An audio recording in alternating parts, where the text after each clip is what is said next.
ಒಂದು ಸಂವಿಧಾನಬದ್ಧವಾದಂತಹ ಹುದ್ದೆ ಮತ್ತು ರಾಜ್ಯದ ಪ್ರಮುಖ ಹುದ್ದೆ ಆಗಿರುತ್ತೆ. ಆ ಹುದ್ದೆಗೆ ಗೌರವ ತೋರಿಸಿ ನಾವು ಆರೋಪ ಕೇಳಿಬಂದಿದೆ. ಇದಕ್ಕೇನು ಪ್ರತಿಕ್ರಿಯಿಸ್ತೀವಿ?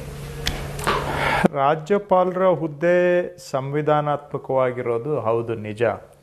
ಸಂವಿಧಾನ ಏನು ಹೇಳುತ್ತೆ? ರಾಜ್ಯಪಾಲರಾದಂಥವರು ಪಕ್ಷಾತೀತವಾಗಿರಬೇಕು, ಅಂದರೆ ಯಾವುದೇ ಪಕ್ಷದ ಸದಸ್ಯರ ರೀತಿ ನಡೆದುಕೊಳ್ಳಬಾರದು, ಪಕ್ಷದ ರಾಜಕೀಯದಿಂದ ಮೇಲೆ ಇರಬೇಕು ಅಂತ ಹೇಳುತ್ತೆ, ಸಂವಿಧಾನ ಹೇಳುತ್ತೆ. ಆದರೆ ಇವತ್ತು ಕರ್ನಾಟಕದ ರಾಜ್ಯಪಾಲರು ಒಬ್ಬ ಪಕ್ಷದ ಏಜೆಂಟ್ ಆಗಿ ನಡ್ಕೋತಾ ಇದ್ದಾರೆ.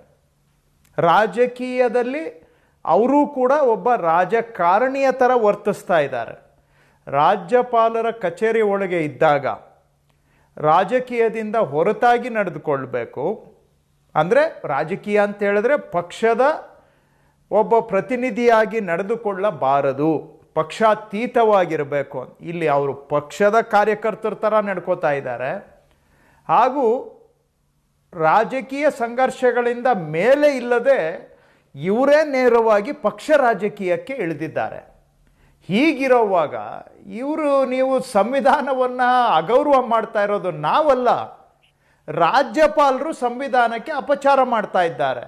ಸಂವಿಧಾನವನ್ನು ಗಾಳಿಗೆ ತೂರಿರೋದು ರಾಜ್ಯಪಾಲರು.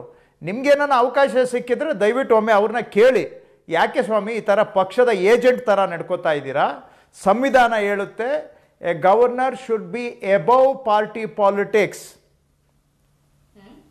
ಅಂತ ಸಂವಿಧಾನ ಹೇಳುತ್ತೆ.